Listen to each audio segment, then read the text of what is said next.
Ako ny fiarovam-pirenena. Fandarana manokana ho an'ny ministeran'ny fiarovam-pirenena. Ako ny fiarovam-pirenena.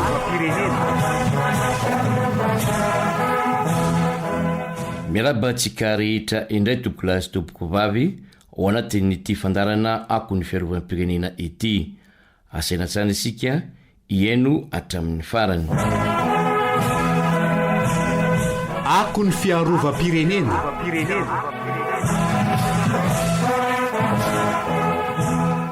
Ny bataillon médical etsy Ampahibeny indray no resantsika mandritra ny fandarana anio ka ny médecin colonel Ravoavy Arnienne sy médecin capitaine Nambinjanahary Filamenantsoa no vahintsika amin'izany. Tsy aivina fa ny bataillon médical ny ora tamin'ny 1 mars 2024 nahazo ny fanevana izy ny volana May 2024 ary niditra tao amin'ny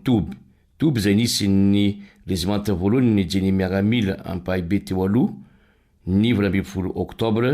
nandritra ny fankalazana ny fetin'ny Masinda Luc. Manana targetra aro vonjy tanindrazana tamiady amin'ny valaretina Covid-19 sy keretany atsimo dia efa nisy nandray anjara bavitrika ireo mpitsabo sy ireo mpitsabo mpanampy miaramila nanampy ny mpiarabelona. Rehefa nisy ny fanitsindrafitra teo anivon'ny tafika dia natao vondrana iray manokana izy io dia lasa bataillon médical etsy Ampahibeny no ivon'ny fibekona. Manazava ny komandin'ny bataillon médical ny médecin colonel Ravoavy Arnienne. Nanomboka tamin'ny ady tamin'ny Covid tamin'ny 2019 zany no nisy fihetsehany mpitsabo miaramila na dokotera zany na infirmier maromaro indray niaraka zany tambatra anankiray tanatin'izay ady tamin'ny Covid zay. Hitantsika moa Covid iny fa nisy vagy anankitelo dia nisy an'izay fiarahana maromaro zay zany nampiasaina ny médecin militaire sy ny infirmier militaire. Ankoatran'izay koa nisy an'le kere ady tamin'ny kere tany atsimo izay nilana mpitsabo miaramila sy mpitsabo mpanampy miaramila maromaro nampiasana niaraka zany dia taorian'izay no zany ny hevitra nanaovana bataillon anankiray mihitsy zany amin'izay mpitsabo miaramila sy mpitsabo mpanampy zay mba hanamora fihetsehany zay rehefa misy fihetsehana mafimafy tampoka ohatran'ireny dia zay ny antony nisy iny nampidirina tao anatin'izay fanitsindrafitra zay zany bataillon médical Ampahibeny misy an'ireo mpitsabo miaramila sy mpitsabo mpanampy miaramila. Raha tany am-piandohana ny anaovana bataillon médical Ampahibeny dia misy sampana fa mbola tsy tonga tany moa zany tsika amin'ny fametrahana anazy dia hatreto aloha zany eto Antananarivo zany misy an'ny bataillon médical Ampahibeny kanefa kosa nefa mampiasa an'ireo mpitsabo rehetrarehetra misy ato amin'ny tafika malagasy zany hoe na mpitsabo any Diego zany ka raha any no miseho voalohany zava-mitranga dia zareo any zany nietsehana voalohany. Amin'izay fotoana zany izy lasa atao hoe personnel non permanent renfort any bataillon médical Ampahibeny ireo personnel de santé any amin'ireo toeran'ireo dia afaka ahetsiky ny bataillon médical Ampahibeny dia ny direction centrale de service de santé militaire moa zay ahafahany manetsika azy zay. Zany hoe rehefa toerana fotsiny zany misy mpitsabo miaramila na mpitsabo mpanampy miaramila dia efa ratsa mangaika sahady ny bataillon médical Ampahibeny. Ny fiaraha-miasanareo amin'ile mpitsabo amin'ny siterana santé zany dia tsy mahatsiaro aloha voahitsaka nareo ve ny raha ny fitsaboana ny vahoaka malagasy dia tsy misy resaka voahitsaka mihitsy satria fitsaboana zay no asany vonjy-aina ny atao dia tsy misy zany fifanitsahana fifanampiana no atao ary izay fifanampiana izay dia sorana be da be mihitsy ara ny ministère santé zay nanampy hatramin'ny voalohany hatramin'izay niarahany asa tamin'ndrareo nanomboka tany amin'ny Covid kere raha tsy teny fotsiny tsika tamin'ny mission izay natao tany Atsimo Atsinanana fagnafana 2023 izay nandraisan'ny ministèran'ny fahasalamana anjara be da be mihitsy amin'ireo DRS amin'ny misy any Manakara Vangaindrano Farafangana Mananjara izay nanampy an'ireo sehatra zany tato amin'ny bataillon médical Ampahibeny na nanampy ara-pitaovana koa na nanampy ara-fanafody dia fiara-miasa ary ny tena misy ary tena mahavelombolo be mihitsy ilay fahazahoana izay resaka izay satria miara-miasa hitsabo ny voaka malagasy miara-miainga mihitsy zany ilay izy dia miara-miasa tsy misy mifanitsaka akory fa izay fiara-miasa izay dia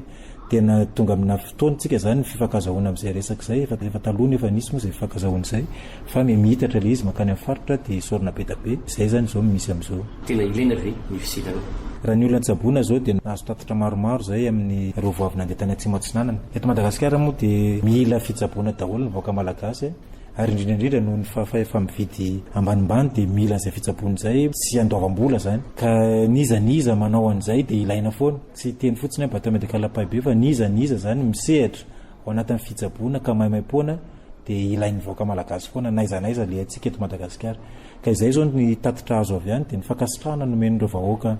nandalovan'ireo mpisehatra ireo nanomboka tany Mananjary ka hatrany Avangaindranomaly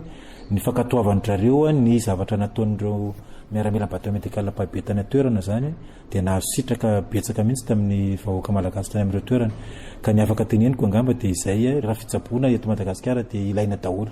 ny rehetrarehetra mbola be da be ny atao betsaka ny tokony sona dia mbola ilaina daholo zany raha sehatra ny fitsaboana. Ny fifandraisan-tanana amin'ity fitsaboana ny vahoaka malagasy angamba no afatra ho an'ny rehetrarehetra fa tsy manavaka vondrona io na manavaka entité fa vahoaka malagasy le ho tsaboana dia ny fiaraha-miasa ny zava-dehibe izay mahafinaritra be ny fiaraha-miasa amin'ny nandalovana aloha hatreto az émission nataon'ny bateau médical Paibé ary bateau médical Paibé dia vonona trany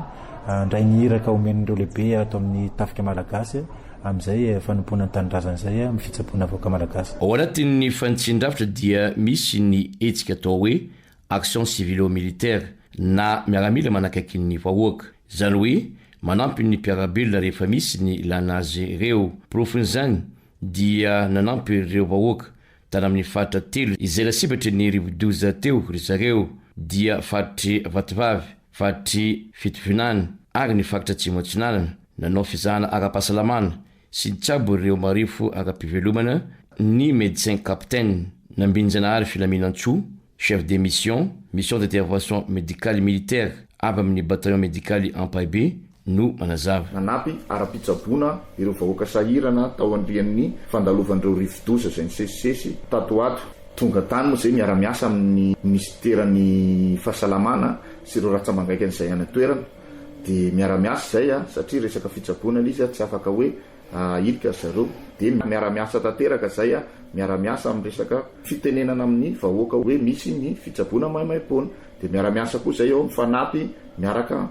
miditra atianja zany miaraka amin'ireo ekipan'ny ministeran'ny fahasalamana izay any toerana. Zavatra tena ataonao ihany moa zany tamin'izay fandalovanay rehetrarehetra mitsabo izay zany manao consultation zany ny filazana fizaham-pahasalamana amin'ny ankapobeny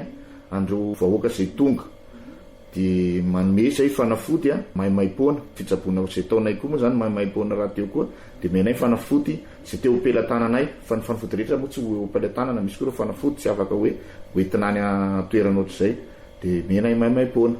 dia zay ireo manana fahasarotana ranify koa moa zany dia misoronay mahimaimpona koa le izy. Aretina tena hita teo amin'ny fizaham-pahasalamana ankapobeny ny tazomoka aloha iny dia ambony tena ambony tokoa izy iny faritra rehetrarehetra izay lalofanay tazomoka dia aorianan'izay tazomoka izay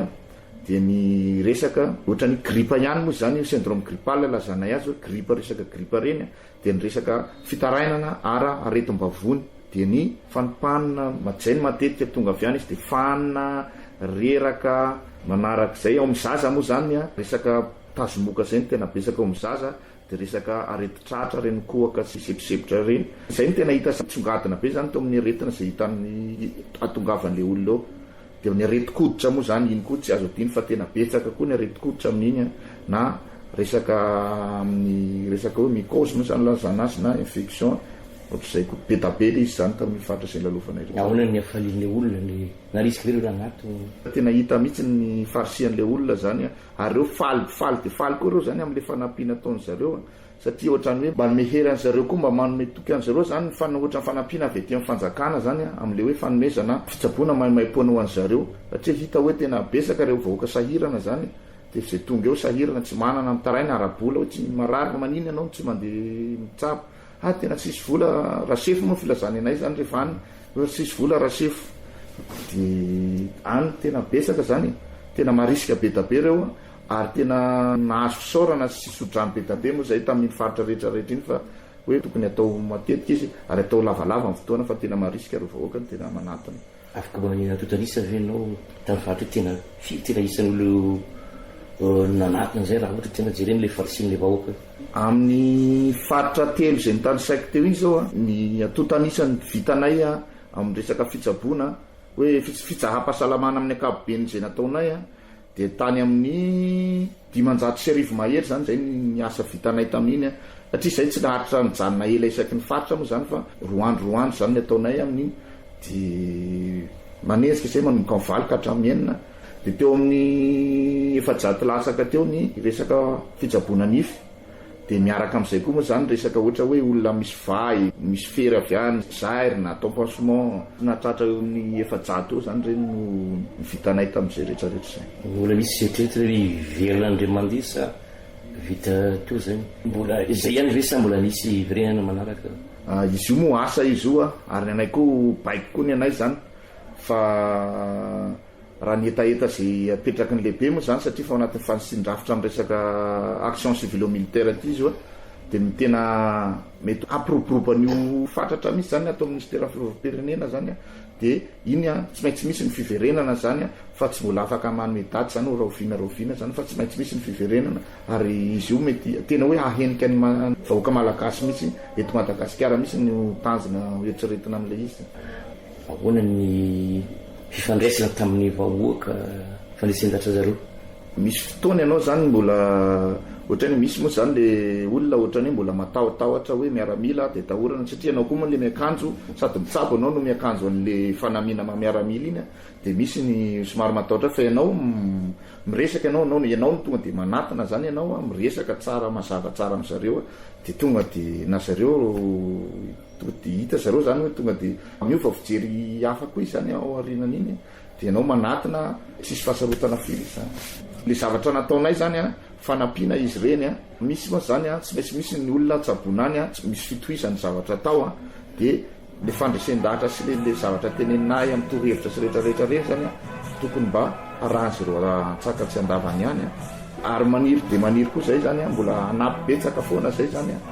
an'zareo zay manana fahasairanana ara-pivelomana. Ohatrinay zany mbola vonona foana zay miaramila anampy sy hidina ny fotony andreo vahoaka sahirana zany zay.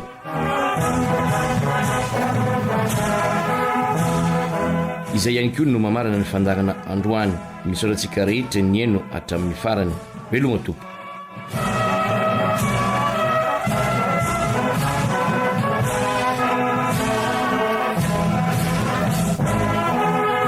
Ako ny fiarovam-pirenena.